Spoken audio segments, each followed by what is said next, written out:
ভালো খ্রিস্টান এবং একজন ভালো মুসলিম হতে চান, হিজাব পরুন। আপনি যদি মাদার মেরির ছবি দেখে থাকেন, আপনি কি মা মারিয়ামের ছবি দেখেছেন? বোন, আপনি মা মারিয়ামের ছবি দেখেননি? না। মা মারিয়ামের ছবি দেখেননি?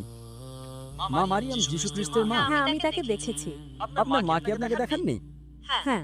আপনি কি জানেন তিনি পুরোপুরি আবৃত থাকেন? তার পুরো শরীর ঢাকা থাকে, শুধু মুখমণ্ডল এবং হাতের কবজি ছাড়া।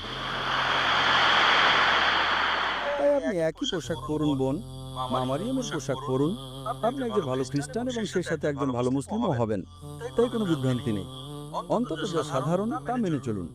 যিশু খ্রিস্ট আলাইহিস সালাম বলেছিলেন, তোমাদের বলার মতো আমার অনেক কিছু আছে, কিন্তু এখন তোমরা তা সহ্য করতে পারবে না, কারণ তিনি যখন সেই সত্যের আত্মা আসবেন, তিনি তোমাদের সমস্ত সত্যের পথ দেখাবেন।